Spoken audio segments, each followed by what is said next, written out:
यो हो बहसको साथमा गरिमा विकास बैंक, एक्सेस टु अल। गर्भदेखि बलियो भूगर्भ सिमेन्ट, भूगर्भ सिमेन्ट। कामना सेवा विकास बैंक, प्रगतिको आधार कामना सेवासँगको कारोबार। Vinayak Siddha college, committed for quality education. Medanta Ayurveda health home.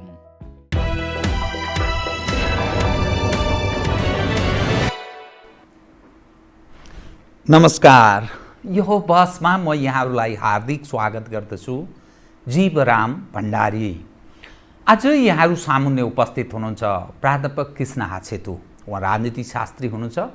विगत 33 वर्षदेखि त्रिभुवन विश्वविद्यालयमा राजनीति शास्त्रमा प्राध्यापन गर्नुहुन्छ।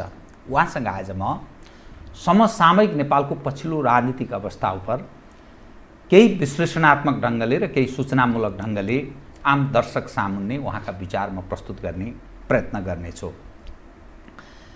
नेपाली समाज यतिखेर कता कता अन्योलग्रस्त अवस्थाबाट गुज्रन लागेको जस्तो देखा पर्छ। यसकारण झन्डै 2/3 बहुमत निकटको अवस्थाको यो सरकार छ। स्थानीय, प्रदेश र केन्द्र समग्र हेर्दाखेरि नेपालका आम मानिसले बुझ्दाखेरि कम्युनिस्टको वर्चस्वको सरकार छ। प्रमुख प्रतिपक्ष आफूलाई प्रजातान्त्रिक दाबी गर्ने नेपाली काङ्ग्रेस प्रमुख प्रतिपक्ष छ। तर जनताले यो देशमा जो समाजवाद उन्मुख लोक कल्याणकारी राज्य जुन कल्पना गरिएको छ, संविधानमा मौलिक हकमै मानिसका न्यूनतम आधारभूत आवश्यकता पुरा गर्ने विषयलाई मौलिक हकमा लिपिबद्ध गरिएको छ। तर यावत यी सबै चुनावी भाषण जस्तो त्यो नाराको रूपमा मात्रै देखा पर्छ। यस्तो बेलामा आम नागरिक कसरी सोच्छन्, एउटा राजनीति शास्त्री कसरी बुझ्ने गर्नुहुन्छ? विश्लेषणात्मक र सूचनामूलक। सर्वप्रथम म उहाँलाई स्वागत गर्छु। स्वागत छ यहाँलाई। नमस्ते। मैले प्रारम्भमा अलिकति कसरी छनक दिने प्रयास गरेँ भने जुन अवस्थामा नेपालको राजनीति पदार्पण गरेको छ, राजनीतिक दल ठुला भनिएका, कथित ठुला, मैले यसकारण कथित भनेको, ठुला भनेको के ठुला, साना भनेका के साना, कुनै बेला कोही साना हुँदा रहेछन्, कुनै बेला कोही ठुला हुँदा रहेछन्। त्यो नेतृत्व आफै पार्टीभित्र तनावमा द्वन्द्वमा छ। जनताका यावत समस्या छन् त्यो अभिभावकको रूपमा सरकार, कुनै दलको अगुवा कसैले पनि त्यो अभिभावकत्व ग्रहण गरेको स्थिति देखा पर्दैन। समाजवाद हुँदै साम्यवादमा पदार्पण गर्ने त्यो सपना देखेका कम्युनिस्टहरूको यो स्थिति छ। प्रमुख प्रतिपक्षको भूमिका निर्वाह गर्नबाट च्युत छ। सडकमा नयाँ असङ्गठित त्यो दलको झन्डाभन्दा फरक आइडेन्टिटी देखाएर सडकमा आउने प्रयास गर्दैछ। भलै कोरोना भाइरसका कारण त्यसलाई अलिकति सरकारका लागि र यो सिस्टमका अनुयायीहरूका लागि कोरोना भाइरसका कारण सहयोग प्राप्त छ। यो जो मैले दृश्य, जुन एउटा सामान्य म पत्रकार, सञ्चार क्षेत्रमा काम गर्ने, सञ्चारकर्मीमा काम गर्ने, मैले देखेको दृश्य बताएँ। तपाईँ एउटा राजनीति शास्त्री, तपाईँलाई बुझ्दा म स्वतन्त्र हिसाबले नै बुझ्ने प्रयास गर्छु। भलै तपाईँ उपरका मानिसहरूका आग्रह, पूर्वाग्रह या दृष्टिकोण मानिसका आफ्ना छँदैछन्, म आफ्नो तर्फबाट केही पनि बताउन। तपाईँ कसरी हेर्नुहुन्छ? मैले यहीँबाट सुरु गरेँ कृपया। समग्रमा तपाईँको यो पृष्ठभूमि जुन राख्नु भएको छ त्यो लगभग आम मानिसले महसुस गरेकै कुरा छ। असमञ्जस्यता छ, गतिहीन छ, दिशाहीन छ। यो किन भयो भनेर सोच्दाखेरि धेरै जसो सञ्चार माध्यममा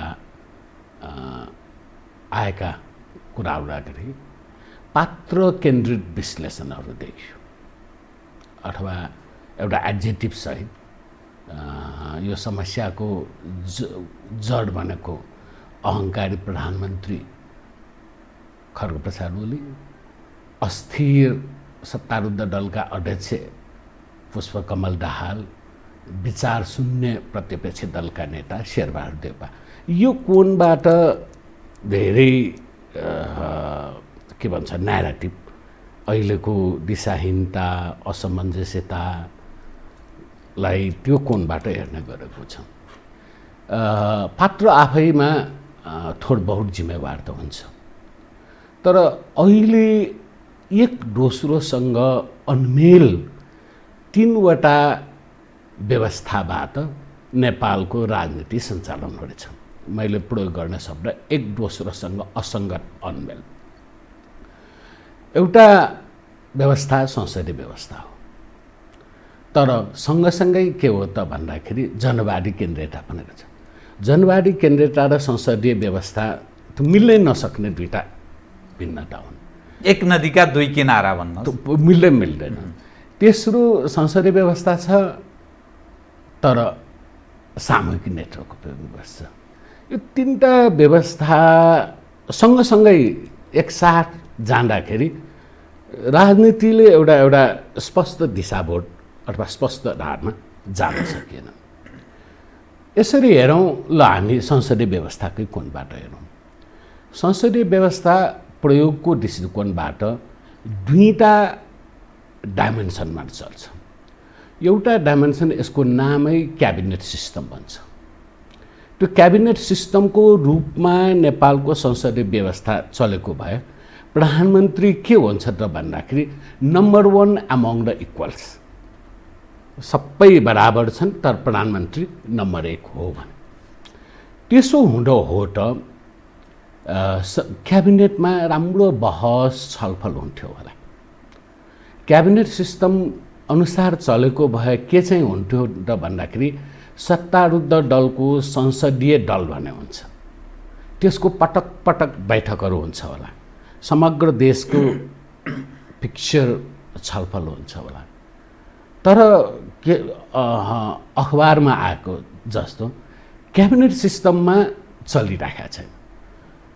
सरकारवाला मन्त्रीलाई थाहा हुँदैन सचिव सरुवा भएको हुन्छ, अनि क्याबिनेट बैठकमा हार्डली कहीँ न कहीँ मात्र मन्त्रीले बोल्न गरेको छ, त्यो एकतर्फी प्रधानमन्त्री भन्छ। अल इन अल प्रधानमन्त्रीको जस्तो देखियो। अब यसले के हो त भन्दाखेरि संसदीय व्यवस्थाको क्याबिनेट सिस्टम अनुरूप नजाँदाखेरि संसदीय व्यवस्थाकै अर्को रूप के हो त भन्दाखेरि यसलाई प्रधानमन्त्रीय व्यवस्था पनि भन्छ। प्रधानमन्त्रीय व्यवस्था किन भनिएको त भन्दाखेरि प्रधानमन्त्रीले मन्त्रीहरूको हायर पनि गर्न पाउँछ, फायर पनि, अथवा प्रधानमन्त्रीको विश्वास रहेसम्म मन्त्री बन्न पाइन्छ। प्रधानमन्त्रीले आफूलाई असहयोगी ठान्यो भने कुनै बेला त्यो निकाल्न पनि मिल्छ। अब त्यसो यसरी चल्दो हुँदो हो त सत्तारूढ दलको पछिल्लो स्थायी टास्क फोर्स गठन गर्यो, त्यसपछि स्थायी समितिको बैठक बसे, लगतै सचिवालयको बैठक बसे, संसदीय स्थायी कमिटी हो। तर यो संसदीय व्यवस्था यसरी धारमा जानु हुँदो हो त भन्दाखेरि यो सेक्रेटरिएट पार्टीको सचिवालयको कुनै यस्तो खालको इन्टरभेनिस्ट भूमिका हुँदैन थियो।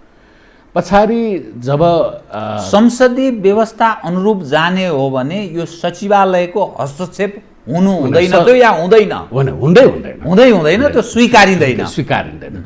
समग्रमा के हो त भन्दाखेरि संसदीय व्यवस्थामा पार्टी 2 निर्वाचनको पिरियडमा ओभरवेल्मिङ आउँछ, अरू बेला सामान्य हुन्छ कि पार्टी चाहे सचिवालय भनेर गठन गरेको होस् या स्थायी समिति, केन्द्रीय समिति, जति पनि हायरार्की छ, पार्टी सङ्गठनको काम के हो त भन्दाखेरि संसदीय व्यवस्था अर्थात् प्रधानमन्त्री व्यवस्था अनुरूप चल्दो हो त भन्दाखेरि पिरियडिकल मिटिङहरू राख्यो। जस्तै केन्द्रीय कमिटीको 6 महिनाको एकपटक भन्ने होला, स्थायी समितिको 3 महिनाको एकपटक भन्ने होला। त्यसले सरकारको सञ्चालन विगत निर्वाचनमा पार्टी घोषणापत्र, किन पार्टी घोषणापत्र भनेको जनतालाई एक प्रकारले चाहिँ बाचा गरेको हुन्छ कि हामी सत्तामा गयो भने हामी यी नीतिहरू, यी योजनाहरू लागू गर्छु भनेर। त्यो नीति योजना लागू भएको ठिक ढङ्गले भएको छ कि छैन, ठिक ढङ्गले भएको छैन भने सरकारको नोटिसमा पठाउँछ। अनि निर्वाचन घोषणापत्र भन्दा पछि त्यो घोषणापत्रमाले कल्पना नगरेका कुनै नयाँ कुराहरू आउँछ। जस्तै 2017को चुनाव, पछिल्लो चुनाव त त्यो हो, त्यति बेला त कोरोनाको कुरा थिएन, अब कोरोना आयो। कोरोनाबारे एउटा पार्टीले राम्ररी अब के भन्छ एक्सपर्टहरू गरेर एउटा अध्ययन गरेको हुन्छ पार्टीको आफ्नै रिसर्च विङ हुन्छ, त्यो अध्ययनको परिणाम सरकारलाई पठाइदिन्छ। यी नीतिगत निर्णयहरू लियो भने हामी कोभिडबाट न्यूनतम रूपमा त्यसको कोभिडको असर न्यूनतम रूपमा गर्न सकिन्छ। तर यी कुराहरू केही त्यसरी भइरहेछन्। भइरहेको के हो त भन्दाखेरि टास्क फोर्स, सचिवालय, स्थायी समितिले के त भन्दाखेरि मन्त्रीमण्डलको हेरफेर लगायत राजनीतिक नियुक्तिहरू सचिवालयको सँग परामर्शमा दुई अध्यक्षको सहमतिमा गर्ने भन्छ।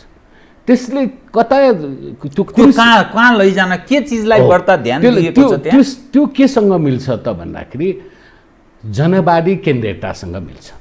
जनवादी केन्द्रीयतालाई सजिलो बुझ्ने के हो त, हरेक पार्टीका सदस्य सङ्गठन अन्तर्गत हुन्छ, हरेक तल्लो सङ्गठन माथिल्लो सङ्गठनको मातहतमा हुन्छ।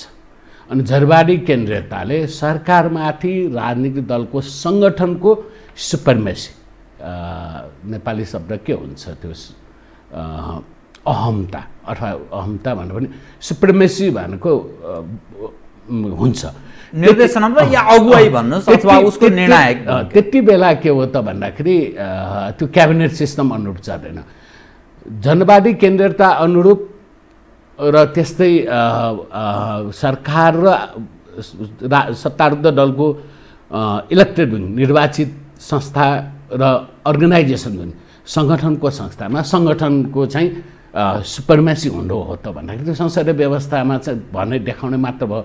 त्यहाँ प्रधानमन्त्री चाहिँ र पार्टीले गरेका निर्णयहरू कार्यान्वयन गर्ने, केही कुरामा जस्तै दलको सर्वोच्चताको त्यो हो भने चाहिँ त्यसको केही छनक चाहिँ के हो त, नचाहँदै पनि चाहिँ प्रधानमन्त्रीले पूर्व अर्थमन्त्री जसलाई विदाई गर्यो टर्म सिधेपछि डाक्टर युवराज खतिवडा, उहाँले त बाहिर आएको पब्लिकली के हो त भन्दाखेरि युवराज खतिवडालाई निरन्तरता दिन, वामदेवलाई अप्पर हाउस लान त सुरु चाहेको होइन, तर स्थायी समितिको निर्णयले लादिदियो त्यहाँ होइन।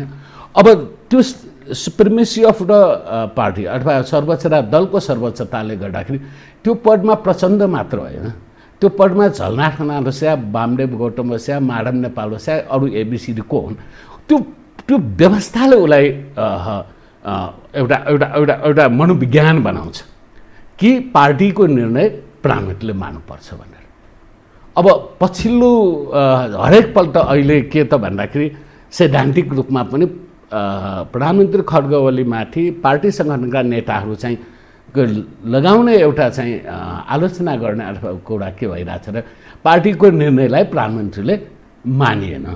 अस्ति मन्त्री परिषदको पुनर्गठनमा 3 जना ल्याए, आफ्नै मात्रै ल्याए, मेरो सल्लाह सहमति छैन, राजदूतहरू नियुक्ति गरे, मुख्य सचिव नियुक्ति गरे, पार्टीसँग सरोकारै छैन। अब एकातर्फ संसदीय व्यवस्था अनुरूप चाहिँ म त्यो बेठिक भन्दिनँ, तर के हो त भनेको त्यो हो भने चाहिँ स्थायी समिति भनेको एक प्रकारले भङ्गै गरेको छ, त्यो आवश्यक थिएन।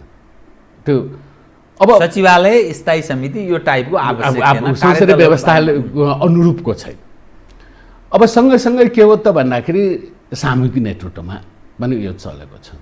सामूहिक नेतृत्वको चरित्र कस्तो हुन्छ त भन्दाखेरि पहिले एकीकरण हुनु अगाडि नै एक प्रकारले यहाँ त के हो त भन्दाखेरि अध्यक्षमा पराजित भएको व्यक्तिलाई चाहिँ वरिष्ठ नेतामा नियुक्त, अथवा पराजित मान्छेले मैदान छोड्नु पर्ने होइन कि अर्को धोकाबाट नभए झ्यालबाट पस्दो रहेछ भनेपछि एकीकरण हुनु अगाडि नै एमाले भित्र एक प्रकारले चाहिँ सामूहिक नेतृत्व थियो। त्यो सामूहिक नेतृत्वले कस्तो विकृति जन्माइदिन्छ त भन्दाखेरि तपाईँलाई एकपल्ट अलि पर लान्छु। तत्कालीन एमालेको संसदीयको दलको नेता झलनाथ खनाल प्रचण्डको राजीनामा पछाडि यदि प्रधानमन्त्री एमालेलाई दिएको हो भने त्यो एमालेको संसदीय दलको नेता अटोमेटिक प्रधानमन्त्री हुनुपर्ने, तर त्यति बेला के गर्यो त भन्दाखेरि निर्वाचनमा पनि हारेको अनि अप्पर हाउसमा त्यो अर्को ढोकाबाट छिरेको माधव नेपाल प्रधानमन्त्री बनायो। यो कलेक्टिभ लिडरसिपले के हो त भन्दाखेरि एउटा एमाले भित्र आफै पनि कलेक्टिभ पनि के हो त भन्दा सृजनात्मक होइन, द्वन्द्वात्मक भागभन्दा अनि जब एकीकरण गरे माओवादी र एमाले, भागभन्डा कसरी एमालेको भागमा 60, माओवादीको भागमा 40। त्यो भागभन्डाको राजनीति कलेक्टिभ लिडरसिपको। अनि 60 को एमालेको पनि खड्गौलीको 30, माधव नेपालको 30। यो कलेक्टिभ लिडरसिप किन यसरी जन्मिने त भन्दाखेरि त्यो सिस्टम आफैमा चाहिँ के हो त भन्दा कलेक्टिभ लिडरसिप र संसदीय व्यवस्था सँगै जाँदैन। तपाईँलाई नै सोध्छु, हामीलाई बेलायतको प्रधानमन्त्री को भन्यो भने तुरन्त भन्न सक्छौँ, अमेरिकाको राष्ट्रपति को भन्यो तुरन्त भन्न सक्छौँ, तर बेलायतको कन्जर्भेटिभ पार्टी अध्यक्ष को सभापति भन्ने थाहा छैन। सही। त्यो भनेको के हो त भन्दाखेरि पार्टी चुनावको बिचको पिरियडमा चाहिँ भिजिबल हुँदैन। अमेरिकाको राष्ट्रपति डोनाल्ड ट्रम्प, तर उसको रिपब्लिकन पार्टीको अध्यक्ष को मलाई थाहा छैन। अरू भन्दापछि यो के हो त भन्दाखेरि एउटा पद्धति अनुरूप हाम्रो राज्य सञ्चालन भइरहेछन्। एकैसाथ 3वटा पद्धति गाजाङ माजाङ भनेर चल्दाखेरि अनि नमिल्दो कुराले एकसाथ गभर्न गर्दाखेरि त्यसकोले आउने परिणाम के हो त भन्दाखेरि जनताले हेर्दा यो पनि मिल्दैन, त्यो पनि मिल्दैन, यता पनि कन्फ्युजन, उता पनि स्पष्ट दिशा नभएको। यो सिम्पल म त के हो त भन्दाखेरि पात्र जिम्मेवार त हुन्, तर मूल कारक तत्त्व चाहिँ यो सिस्टम अथवा पद्धति बीच जुन नमिल्दो पद्धति 3वटा पद्धति एकसाथ गएको छ नि, त्यसले नै यो स्टेट अफ कन्फ्युजन। बडा एकदम ठिक विषय, मलाई पनि अलिक सजिलो भयो विषय उठाउन। लामो समयदेखि आफ्नो परिचय कसरी दिने प्रयास गरे भने हामी जनवादी केन्द्रीयतामा विश्वास गर्छौँ। यिनीहरूले दिएको हामी कम्युनिस्ट हौँ, अरूभन्दा पञ्चभन्दा काङ्ग्रेसभन्दा हामी फरक हौँ। गरिब दिन दुखी निरीह जनता, तिनको उत्थान र उन्नयन, अनि देशभक्तिको कुरा। अन्तर्राष्ट्रवादी हौँ भलै देशभक्त हौँ। यो संसदीय व्यवस्था जस्तो पनि अलिकति एक खाले ढाँचा काँचा, जनवादी केन्द्रीयताको जस्तो पनि, अनि अलिकति फेरि तेस्रो सामन्ती सोच संस्कार व्यवहार त्यस्तो पनि देखा पर्ने, फेरि सामूहिक नेतृत्व अनि भागभन्डा यावत हेर्दा यसको सारमा निष्कर्ष त्यो हिजोका दुखी मानिसहरू आज जुन ठाउँमा ठाँटबाट जुन हैसियतमा डाडु पन्यु आफ्नो हातमा लिने अवस्थामा पदार्पण गरेका छन्, यो सामूहिक नेतृत्व भागभन्डाको कुरा, त्यो राज्यदोहन राज्यको पुँजीमाथि त्यो ब्रह्मलुटको त्यो चरित्र र यो वैचारिक पक्ष सैद्धान्तिक कुरा भन्दा पनि पुँजी सङ्कलनको उद्देश्य प्रेरित जस्तो मात्रै देखा पर्दैन यो सारा दृश्य हेर्दा। अब के हो त भन्दाखेरि कोहरेन्ट सिस्टममा कोहरेन्ट भएको भए, व्यवस्थामा चाहिँ कोहरेन्टलाई नेपाली शब्द के हो भन्छ एकरूपता भएको भए, कम्युनिस्ट पार्टीले उसको जन्मजात एडप्ट गरेको सिद्धान्त ग्रहण सर्वहारा वर्गको अधिनायकत्व छोड्नु हुँदैन थियो। अनि एकल साम्यवादी राज्य जुन चाहिँ कम्युनिस्ट राष्ट्र देश चीन, भियतनाम, कोरिया जस्तामा लागु छन्।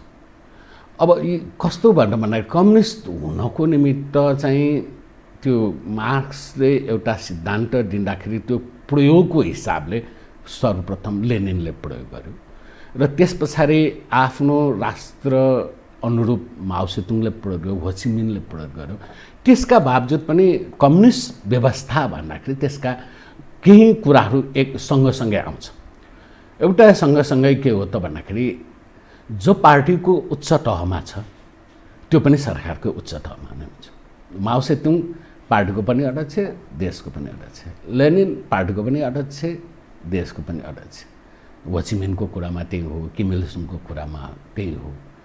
भनेपछि के हो त भन्दाखेरि अब ठ्याक्कै सी जिनपिङकै भनौँ, चाइनामा त्यही राष्ट्रपति हुन्छ जो अरू दुई ठाउँमा पनि सुप्रिम लिडर हुन्छ।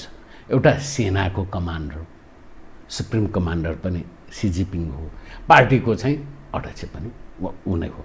भनेपछि एउटा नेताको छत्र छाया अथवा अम्ब्रेलामा कम्युनिस्ट सिस्टम छ, त्यसमा अरू दललाई प्रतिस्पर्धा गर्ने ठाउँ छैन। त्यहाँ त एक दलीय चाइनिज व्यवस्थाले यसरी पनि भन्छ बहुदलीय सहयोगात्मक व्यवस्था, प्रतिस्पर्धात्मक होइन। यो कोहेरेन्ट छ, त्यसको गैर कम्युनिस्टलाई स्पेस हुने कुरै भएन। तर यहाँ त के हो त भन्दाखेरि मेरो विचारमा सर्गबाहरा वर्गको अधिनायक त अब चाहिँ नेकपाको घोषणापत्रमा पनि छैन, कल्पना पनि त्यो ड्रिमबाट उनीहरू हटिस। एकदलीय साम्यवादी व्यवस्थाको कुरा त एमाले 46 साल भाद्रमै छोड्यो। माओवादीले 2003मा 21औं शताब्दीको जनवाद भनेर के सिनुवान के बैठक भन्छ नि, त्यहाँबाट छोड्यो। अब जो कुरा कोड कुरा छोड्या छ भनेपछि यी सबै छोडेपछि यो जनवादी केन्द्रता मात्र कसरी यात्रा गर्न सकिन्छ? जनवादी केन्द्रता साँच्चै लागू गर्न हो भने ती सबै व्यवस्थाहरू सँगसँगै हुनु पर्यो नि त। यहाँ त के हो त भने कुनै छोडिने कुनै राखिने, व्यवहारमा राखेको पनि देखिँदैन। जनवादी केन्द्रता भएको भए त यो तत्काललाई 2 सह-अध्यक्ष भन्ने पनि खड्ग ओलीले क्लेम जस्तो नम्बर 1 लिडर मै हो र अरूसँग मेरो सरसल्लाह हुनसक्छ, परामर्श हुनसक्छ, निर्णय मेरै हो भनेर आउँथ्यो होला। भइरहेछ नि जीवनरामजी, यो केही छोड्या छ, केही समाएको जस्तो गरेर। तर त्यसले एउटा मनोविज्ञान चाहिँ के भन्छ, जनवादी केन्द्रीयतामा राज्य पार्टीको निर्वाचित युनिट भनौँ, त्यो प्रधानमन्त्री, क्याबिनेट, संसदीय दल भन्दा माथि राजनीतिक दलको सङ्गठन हुन्छ। अनि त्यो बेला अहिले न आएको हो यो सेक्रेटारिएट भनेर, पहिले पोलिट ब्युरो हुन्थ्यो होइन, स्ट्यान्डिङ कमिटी पनि पछाडि आयो, पोलिट ब्युरो नै सर्वसाधारण हुन्थ्यो। यो एक दोस्रोबिच कहीँ नमिल्ने कुरा बोकेर चाहिँ अगाडि जाँदाखेरि कहीँ पनि त्यो स्पष्ट दिशाबोध हुँदैन। तपाईँको दृष्टिकोणमा नि के नेपाली समाज अलिक पछाडि परेको छ? यिनीहरू बुझ्ने सामर्थ्य, क्षमता, शिक्षा सबै हिसाबले राख्दैनन्, त्यसकारण यिनीहरूलाई भ्रम सिर्जना गर्दै यिनीहरूमाथि गिर खेल्ने भन्छ नि, राज्यमा काहीँ न काहीँ आफ्नो वर्चस्व कायम राखिरहने त्यो भ्रम सिर्जना गर्ने प्रयासमा जान यिनीहरू छन् कि या स्वयं यिनीहरू दिग्भ्रमित छन्? कुन अवस्था हो यो जो यहाँले व्याख्या गर्नुभयो? होइन, समाजले भन्दाखेरि व्यापक समाजले त्यसले जुन न्यारेटिभहरू क्रिएट गरेको छ त्यही न्यारेटिभ पुग्छ। अब यहाँ के हो त भने राज्यबाट भन्नुहोस् अथवा ओपिनियन मेकर्सहरूबाट भन्नुहोस्, सबैको पात्र केन्द्रित हुन्छ कि सिस्टमको इन्कन्सिस्टेन्सी बारे गहन अनुसन्धान गरेकोहरूले मात्र बुझ्छन्। अथवा नेपाली समाजले यो तिनवटा हामी अघि कुरा गरेका थियौँ न, पद्धतिगत असङ्गति र पद्धतिगत मेल नखाने कुरा नेपाली समाजमा यो विचार गएकै छैन। तसर्थ के हो त भने पद्धतिगत डिफिसियन्सी भन्छ नि, स्ट्रक्चरल डिफिसियन्सी, त्यतातिर नहेरिकन सजिलो रूपमा चाहिँ पात्रमा खोज्छ। अब खै आई डोन्ट नो, यो देशमा समाजशास्त्र बलियो भएको भए सायद समाजशास्त्रीहरूले चाहिँ पात्रलाई एसोसिएटेड सँगसँगै आउने एउटा एक्टरको बुझ्छ। मूल कुरा त त्यसको पात्रलाई गौण बुझ्थे, मूल संरचना। अब संरचनागत असङ्गति कसरी मेटाउने भन्दाखेरि अब गर्छ कि गर्दैन त? त्यो हिजो जस्तै बौद्धले प्रतिस्पर्धामा आउनको निमित्त एकदलीय साम्यवादी व्यवस्था छोडे जस्तै प्रतिस्पर्धामा आएपछि सर्वहारा वर्गको अधिनायकत्व भन्ने सिद्धान्त छोडे जस्तै जनवादी केन्द्रीयता सिद्धान्त पनि छोड्नुपर्छ। अन्यथा कि संसदीय व्यवस्था र जनवादी केन्द्रीयतामा दुईटामा एउटा छाड्नुपर्छ। यसरी चाहिँ जान सक्दैन, यो वर्णशङ्कर चरित्रबाट अघि बढ्न। यसरी जाँदाखेरि कहिले पनि हामी ठिक गोरेटोमा हिँड्न सकेको हुँदैन। दोस्रो अर्को के हो त भने नेपालको रोगै भयो। अब यतासँगै प्रतिपक्ष दल नेपाली कङ्ग्रेसकै कुरा गरौँ। नेपाली कङ्ग्रेस 2002मा कोइराला गुट, देउपा गुट भनेर छुट्टियो। अनि फेरि एकीकरण 2008को पहिलो संविधान सभाको फुटबालमा भयो। त्यति बेला भागभन्दा 60% संस्थापन पछि, कोइराला पछि 40% अथवा डिसिडेन्ट फ्याक्सन देउपापछि भन्नु। त्यस पछाडि दुईवटा महाधिवेशन भयो। दुईवटा महाधिवेशन हुँदाखेरि अब 60 र 40 को हकदार चाहिँ सारफेर मात्र भयो। फेरि त्यही भइराख्नु भनेको के हो त भन्दाखेरि जसरी यतातिर निर्मम रूपमा नेकपातिर भन्न सक्छौँ त्यत्तिकै निर्मम रूपमा पार्टीको सभापतिको प्रत्याशी चाहिँ रामचन्द्र पौडेल त हारेको हो नि त। हारेकोले मैदान नछोडिकन शेरबहादुर देउपाले फेरि वरिष्ठ नेता अथवा उनीहरूको प्रोटोकलमा नम्बर 2 को नेता, त्यो सिस्टम आफैमा खराब छ। सिस्टम सुरुवात गर्ने हो भने राजनीतिक दल भनेको व्यापारीले लगानी गरेपछि पुँजी लामो समय खोज्ने कुरा हो। राजनीति भनेको जनताको एक्सेप्टेबिलिटी भएसम्म गर्ने हो, त्यस पछाडि आफ्नो पेसामा फर्कने हो। मैले रामचन्द्र पौडेलको उपस्थितिमा मलाई बोलाउँदाखेरि मैले त्यही भने तपाईँको ठाउँमा म भएको भए पार्टी चुनाव पनि हार्यो, संसदीय चुनाव पनि, अनि पार्टीको अध्यक्षमा पनि हारे भने तपाईँको ठाउँमा म भएको भए तपाईँसँग भएको क्षमता चाहिँ बुद्धि विवेक र विचार हो। एउटा समाजवादी अध्ययन केन्द्र भनेर खोज्नुहुन्छ, त्यो समाजवादी अध्ययन केन्द्र ज्ञान पैदा गर्छ, त्यो ज्ञान देशमा छरियो भने चाहिँ तपाईँले नयाँ पृष्ठभूमिमा नयाँ वातावरणमा तपाईँले देशलाई योगदान गर्ने त्यही हो। हारेर पनि फेरि पार्टीमा बसिरहन चाहिँ कमसेकम न्यूनतम नैतिक चरित्रले पनि छ। र यो देशको निमित्त चाहिँ सामूहिक नेतृत्व रोगै भएको छ। यो रोग निर्मूलन गर्न हरेक पार्टीले एउटा पद्धति अपनाए हुन्छ। प्रतिस्पर्धा गर्ने, प्रतिस्पर्धामा पराजित भएपछि पराजितले मैदान छोडिदिनुपर्छ। तपाईँको त्यो भनाइ उपर रामचन्द्र पौडेलको चाहिँ के मौन सम्मति थियो कि अथवा विमति, कुनै खण्डन केही गर्नुभयो? अब त्यो कस्तो समय पर्यो त भन्दाखेरि बोलाउँदाखेरि शेरबहादुरजी, रामचन्द्रजी, विमलेन्द्रजी उहाँहरूको पार्टीका 4-5 जना नेताहरू भन्नुभएको थियो। मैले तपाईँलाई त्यो रामचन्द्रजीलाई के भनेको थिएँ भने त्यही बेला मैले शेरबहादुरजीलाई भनेको पनि सुन्छ। मभन्दा अगाडि बोल्नेहरू सबैले आदरणीय शेरबहादुर दाई, आदरणीय रामचन्द्र दाई भनेर बोले। मैले भने मभन्दा पूर्व वक्ताहरूले भने जस्तै आदरणीय शेरबहादुर दाई, आदरणीय रामचन्द्रजी भनेर भन्दिनँ। किन त भन्दाखेरि तपाईँहरू नेता भएको भए मेरो आदर हुन्थ्यो। कुनै समय गणेशमानजी, कृष्णप्रसाद भट्टराई, गिरिजाप्रसाद बाटोमा देख्दा पनि मेरो मन आफैमा केही मनलाई छुन्छ। तपाईँहरू त पार्टी पदाधिकारी रहेछ, नेता भन्न पदाधिकारीप्रति मेरो चाहिँ आदर हुँदैन। र तसर्थ म तपाईँहरूलाई त्यही भनेको थिएँ, तपाईँको नेतृत्वमा निर्वाचन पराजय भएपछि एउटा विकसित लोकतन्त्र भएको देशमा भयो भने पार्टी सभापतिबाट राजीनामा दिन्छ। त्यो नैतिक प्रश्न एकदम थियो। रामचन्द्रजीलाई भनेको त मैले भने, अनि सँगै विमलेन्द्रजी पनि थियो। चुनाव पनि हार्ने, अनि फेरि यतातिर पार्टीको उपसभापति पनि मनोनित। यो सिस्टमको इन्कन्सिस्टेन्टी, यो पद्धतिको असङ्गतिले सदिँदैन। उहाँहरूको त्यो के हो त भने भनाइ मात्र सुन्ने अनि प्रतिवाद नगर्ने भने उहाँहरूले लामो 4-5 दिनकै सिरिज चलाउनु भएको छ। एक दिन मलाई बोलाउँदाखेरि मलाई के हो त भन्दाखेरि अब त्यो भने कि भनेन, तर मैले के भनेर मलाई पनि राजदूत हुने महत्त्वाकांक्षा जागेको दिन अनि मैले आदरणीय शेरबहादुर दाई भनेर आउँछ होला। ममा त्यो महत्त्वाकांक्षा छैन, त्यसकारण चाहिँ म झुट बोल्दैन, मेरो तपाईँप्रति आदर छैन।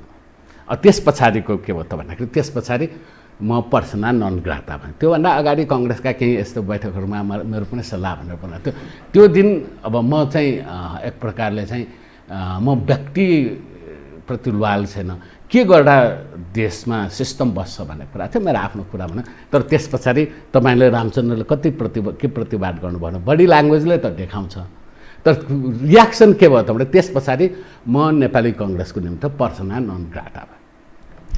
यहाँले नि अब यो म फेरि यसमा पात्र, व्यक्ति पात्र र संस्थालाई जोडेर म अर्को विषय उठान गरेँ। यहाँले कुन ढङ्गले प्रस्तुत गर्नुभयो भने अहङ्कारी प्रधानमन्त्री अर्थात् मेरो शब्द फेरि है, मैले तपाईँलाई पहिल्यै अलर्ट के राखेको थिएँ, नेपालको असमञ्जस राजनीतिलाई हेर्ने कोण चाहिँ पात्र केन्द्रित भयो।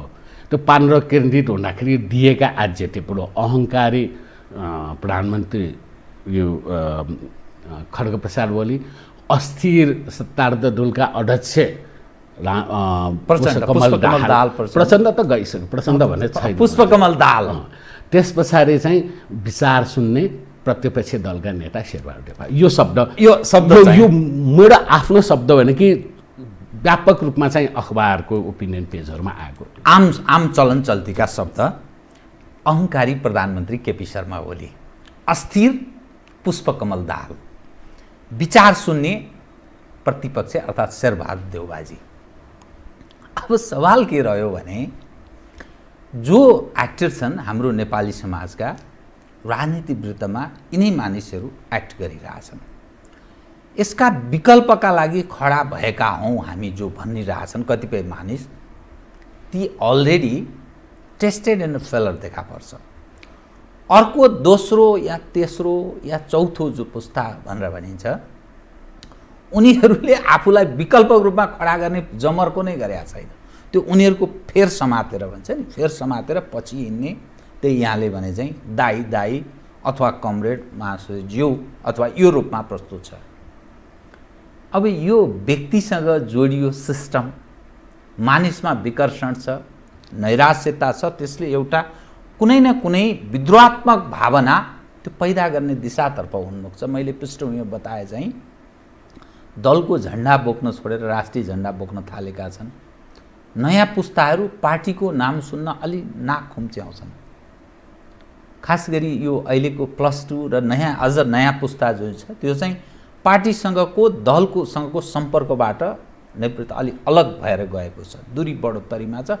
पुराना एउटा पुस्ता त्यो 46 भन्दा यताको पुस्ता वास्तवमा अलि अर्को अवस्थातर्फ उन्मुख छ। यो समग्र दृश्यले नि फेगिने टिक्ने स्थिति हुन्छ त, विकल्प पनि त्यस्तो देखिँदैन। फेरि अब ठिकै छ, तपाईँले अहिले मिलाएर भन्नुभयो, क्वेसन राख्नुभयो, अझ पनि पार्टी अथवा पात्र केन्द्रित एनालाइसिस भयो। म चाहिँ संरचनागत इन्कन्सिस्टेन्सीले नै आफै त्यो करेक्ट लोकतन्त्र भनेको आफैमा सुध्रिँदै जाने व्यवस्था हो, निरन्तर प्रक्रिया, सुध्रिँदै जाने प्रक्रिया हो भने सिस्टममा सुधार्दै गर्दै जाने हो है। अब तपाईँले भनेको कुरालाई चाहिँ प्लेन रूपमा हेर्दाखेरि यिनीहरू सबै काम लाग्दैन, अब नयाँ आउनुपर्छ भन्छ। तर नेपाली जनताहरूले 7 सालदेखि आजका दिनसम्म देखाएको एउटा चरित्र छ, त्यो पनि मलाई भोलि यो मलाई कुनै सस्तो लोकप्रियता पनि चाहिँदैन। नेपाली जनता आफैमा विरोधाभासमा बाँच्दा रहेछन्। उनीहरू एज ए सिटिजन रिभोल्युसनै रहेछ, छिटो परिवर्तनकामी, तर एज ए भोटर कन्जर्भेटिभ रहेछ। भोटर चाहिँ परम्परागत छन्। त्यसलाई अझ एउटा के भन्छ, चित्त नदुख्ने शब्द भनौँ भने स्ट्याबल पार्टी भोटर भन्छ। यो तपाईँ 60 साल 46 साल 62-63 सालमा नेपाली कङ्ग्रेस र एमाले जे जसरी राज्य सञ्चालन गरेको थियो, 46 सालदेखि 62-63 सालसम्मको पहिलो 15 वर्ष भनौँ होइन, त्यति बेला पनि यो अहिले तपाईँले उठाए जस्तै उठाएको, तपाईँले उठाएको कुरा तपाईँ व्यक्तिगत होइन, यो चिया खान जानुहोस् जताततै खट्टम छ भएछ। अहिले त राजनीति भनेको त्यो भ्रष्टाचार, कमिसन यो सबैसँग तार्सिँदै गएको छ। यही विषय नै बढ्ता। अब कतिपय ठाउँमा चाहिँ जस्तै दिल्लीमा आम आदमी पार्टी आए जस्तै नेपालमा पनि त्यस्तो आउने सम्भावना छ कि छैन भने तपाईँको जुन प्रश्न छ नि, म त्यति किन त्यतातिर देखिरहेको छैन त भन्दा सैद्धान्तिक रूपमा त्यसलाई हुँदैन भन्न सकिँदैन।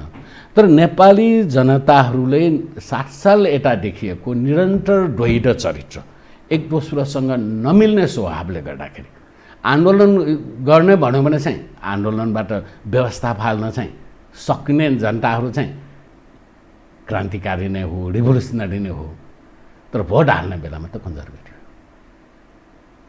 त्यसले सिस्टमलाई हान्न सक्दैन अहिलेको स्थिति हेर्दा चाहिँ, किनभने आशा निराशामा परिणत भएको जस्तो यहाँले भन्नुभयो नि, चिया पसल हर क्षेत्रमा त्यो विमति जनाउँछ, मानिसमा आक्रोश भाव पनि प्रकट गर्छ। 18-19 हो त्यति मात्र भयो। जस्तै हामी कहाँ अङ्ग्रेजी वर्ड एन्टी इन्कम्बेन्ट भोटिङ भन्छ, अथवा असन्तोष पोख्ने के हो त भन्दाखेरि चुनावमा जो सत्तामा छ त्यसलाई दोस्रोपल्ट सत्ताभरमा नराखेर च्युत गर्ने। उदाहरण, पहिलो हाम्रो चाहिँ 46 साल पछाडि पहिलो संसदीय व्यवस्थामा कङ्ग्रेस नम्बर 1 पार्टी भयो।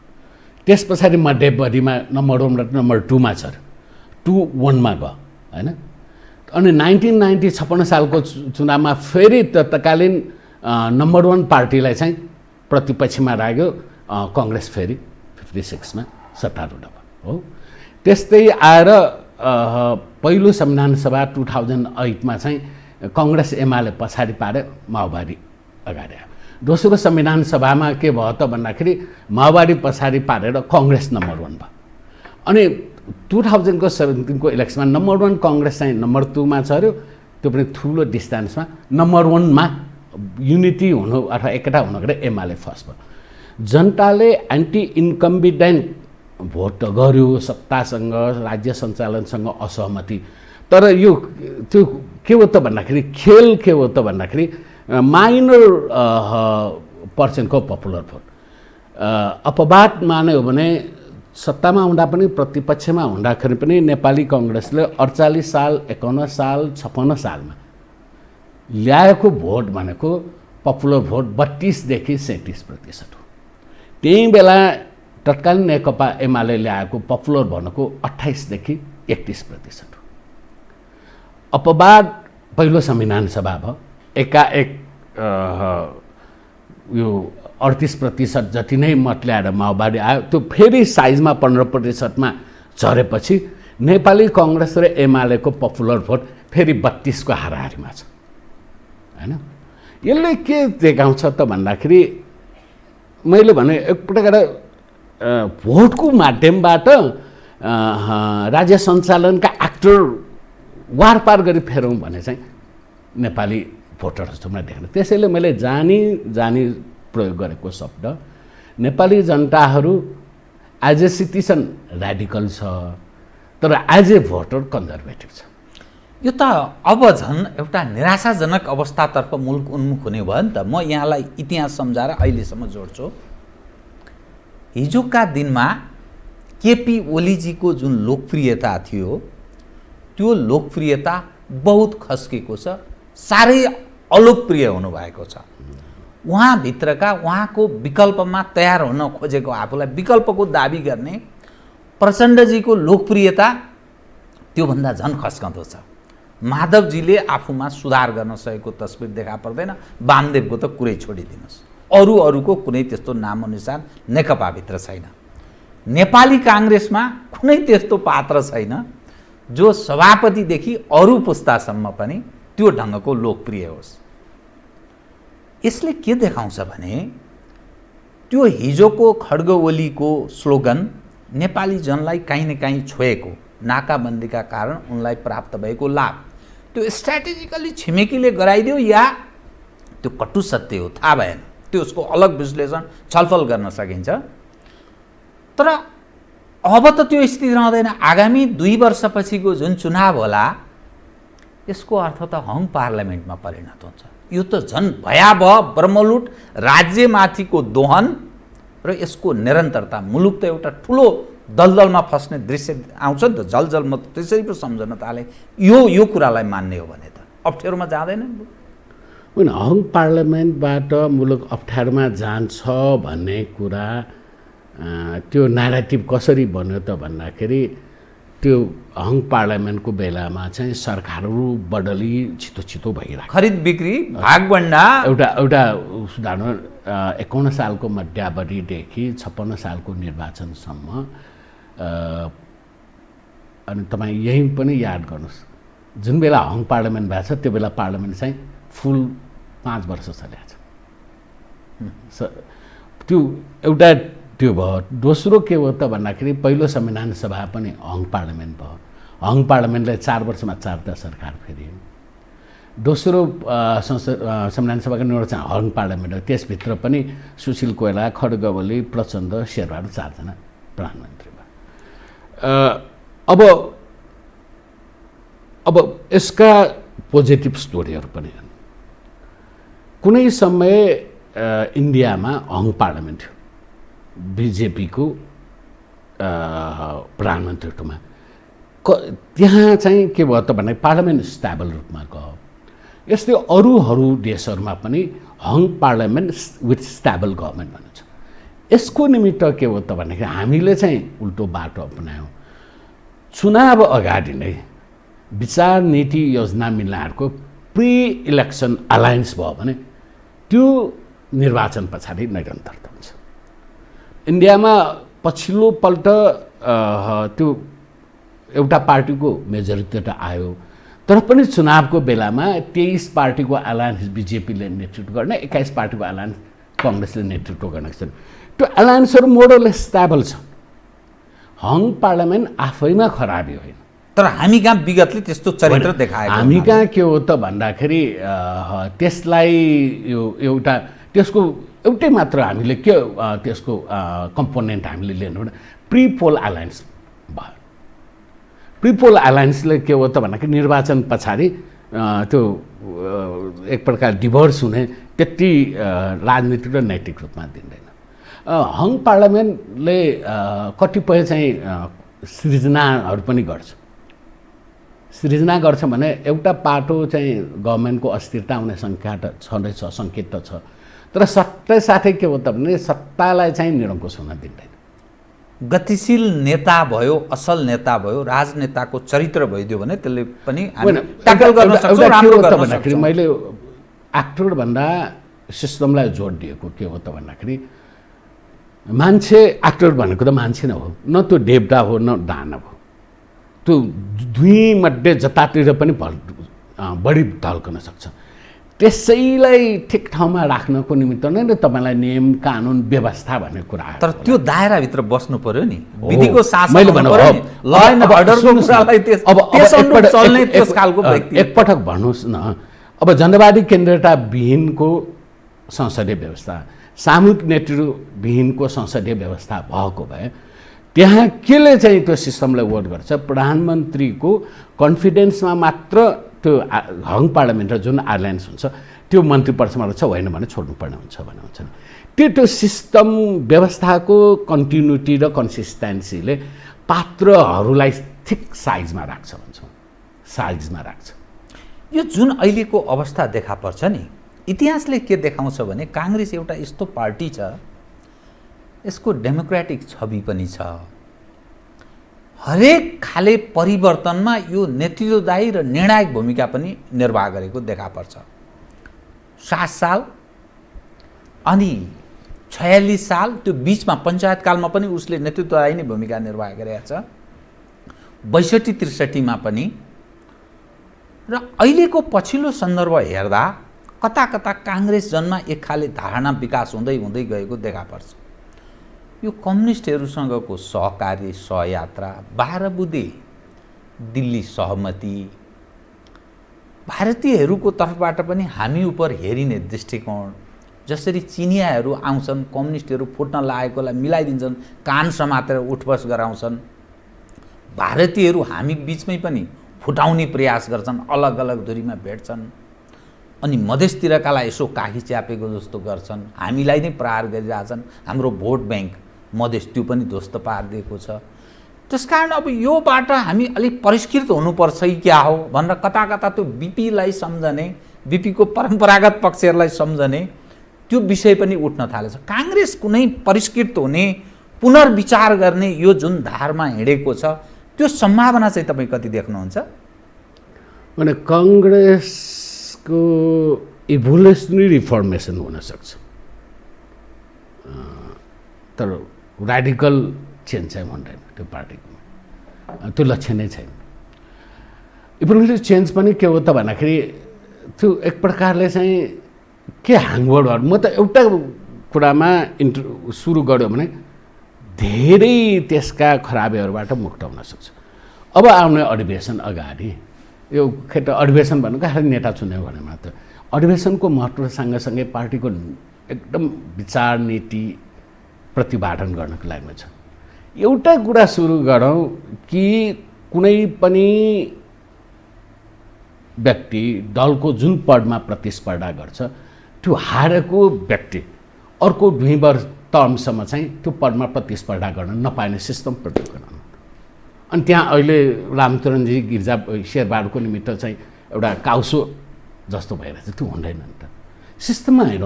त्यो कुरा जस्तै पार्टीले टिकट निर्वाचनमा टिकट दिन्छ, टिकट दिँदाखेरि पराजय भएको मान्छेलाई त्यो निर्वाचन क्षेत्रकै अर्को 2वटा संसद निर्वाचनसम्म टिकट नदिने। धेरै नेताहरूको टाउको सजिलो हुनु पनि छ, तर के हो त भने त्यसको निमित्त एक प्रकारले चाहिँ भित्रबाट सेल्फ कन्फिडेन्स, म सुधार्छु, दललाई सुधार्छु भन्ने आउनु पऱ्यो। अब त्यो सुधार्ने कुरा कोही कतै हुँदैन, खालि प्याचअप भन्छ नि। शेरबहादुरजीले अधिवेशनलाई म्यानिपुलेट गर्न विभागहरू गठन गरिदिए, नयाँ पार्टीका आएका भनेर 85 जना केन्द्रीय समिति भएकालाई 119 पुर्याइदिए। यसलाई चाहिँ अनि रामचन्द्रजीहरूले हुँदैन भन्यो, अब कसरी उहाँका रामचन्द्र पक्षका भनेर त्यसमा के भन्छ एडजस्ट गर्ने। यस्तो यो राजनीतिले नेपाली कङ्ग्रेसलाई उभो लाग्न चाहिँ दिँदैन। म थर्ड अप्सनको म कुरा गरौँ है यहाँसँग, यो विषय उठान गर्छु म। अलि विचित्रको पात्र देखा पर्छन् डाक्टर बाबुराम भट्टराई। माओवादीको जनयुद्ध त्यसको आर्किटेक्टको रूपमा आफूलाई उनले व्याख्या गर्ने प्रयास गर्छन्।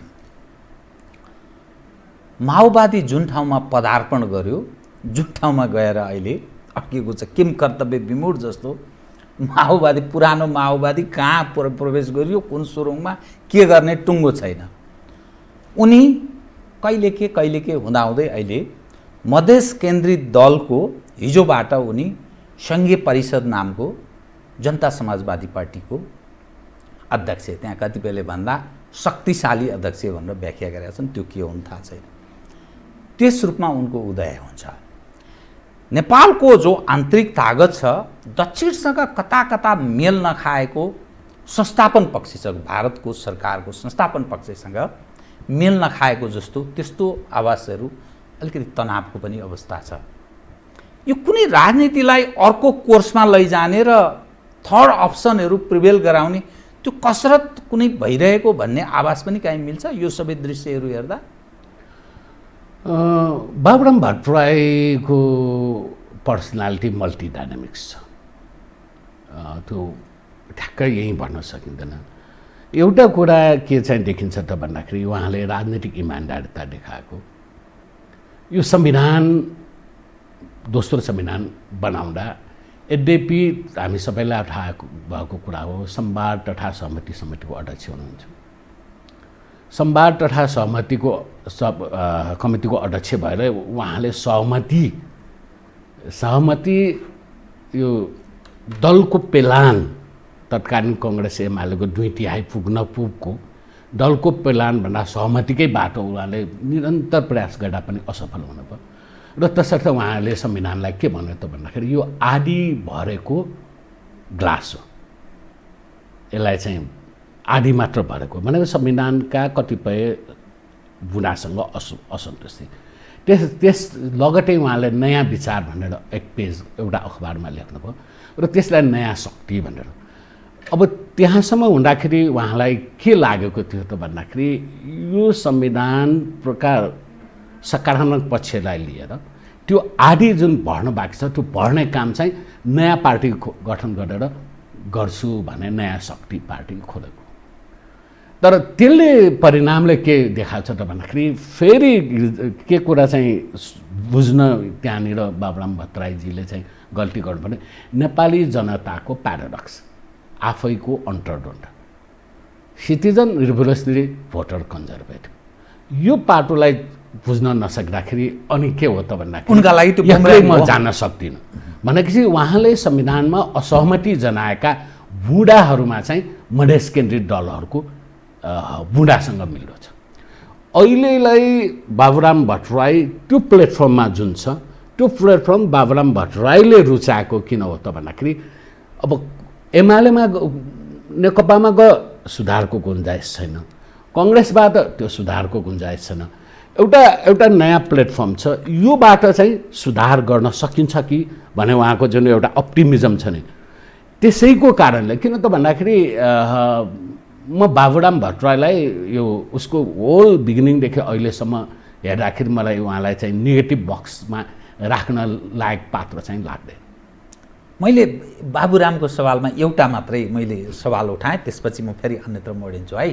राजनीतिक इमान्दारिता भन्नुभयो, के आधारमा भन्नु अब बताइदिनुहोस् त। जो मानिस एकपटक माओवादी हुन्छ, अर्को पटक त्यही व्यक्ति एकदम छोटो पिरियडमा अर्को वादी हुन्छ, अनि फेरि अर्को वादी हुन्छ, यो त अवसरवादसँग जोडिन्छ। किनभने त्योबाट मानिसको जो मस्तिष्क हुन्छ नि, सेट भएपछि जुन विचारबाट गाइडेड हुन्छ, त्यो बारम्बार परिवर्तित हुने राजनीतिमा कसरी त्यो यहाँनिर तपाईँको र मेरो चाहिँ कुरा केमा बात छ त भन्दाखेरि पोलिटिकल अपर्च्युनिटी, राजनीतिक अवसरवादलाई नै उहाँको प्राथमिकता थियो भनेर त नेकपा पूर्व माओवादी भनौँ न, त्यहाँ त सबै 2 नम्बरमा हो नि त, होइन?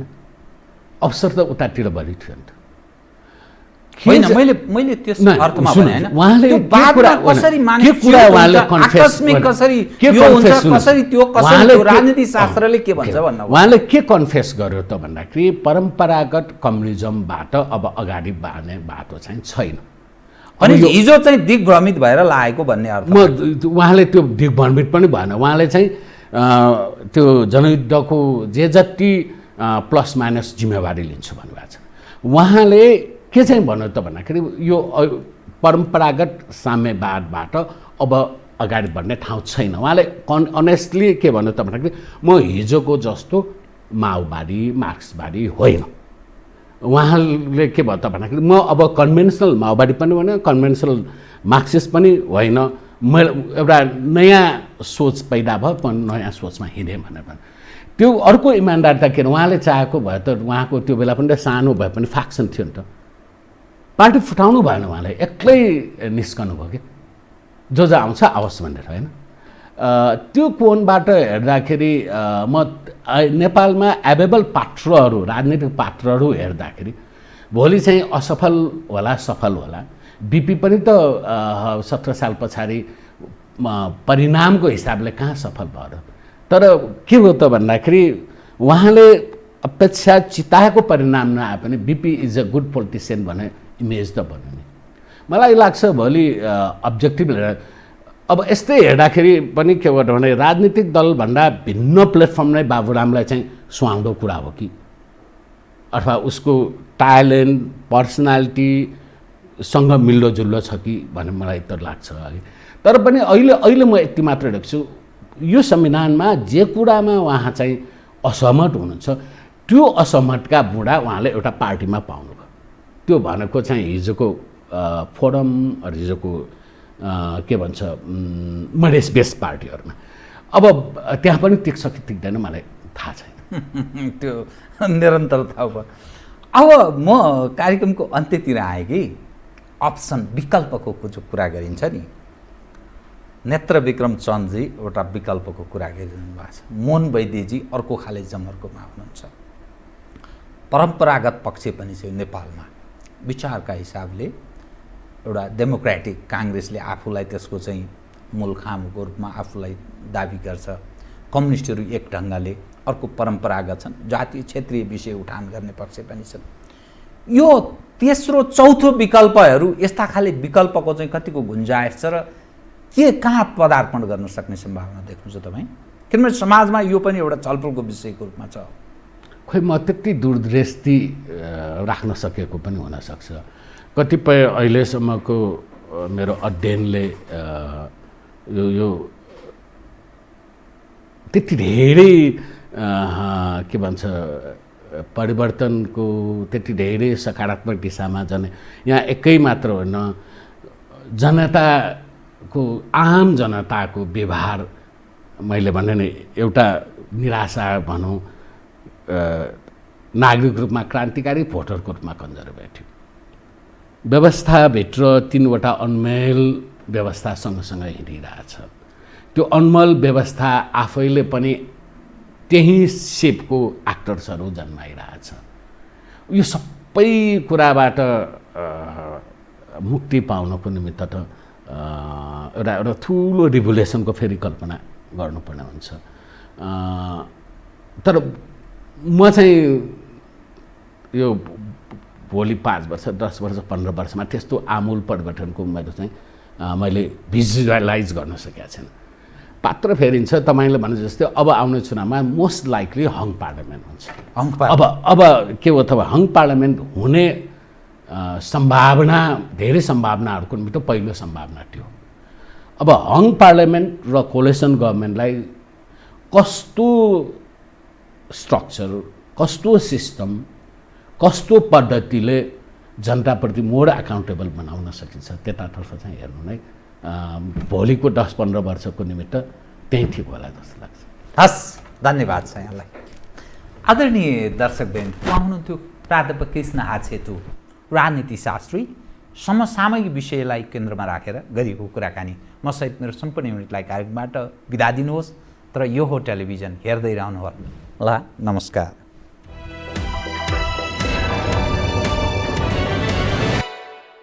यो हो बहसको साथमा गरिमा विकास बैंक, एक्सेस टु ऑल। गर्भेदहुँ बलियो भूगर्भ सिमेन्ट। भूगर्भ सिमेन्ट। कामना सेवा विकास बैंक, प्रगतिको आधार कामना सेवासँगको कारोबार। Vinayak Siddha College, committed for quality education. Medanta Ayurved Health Home,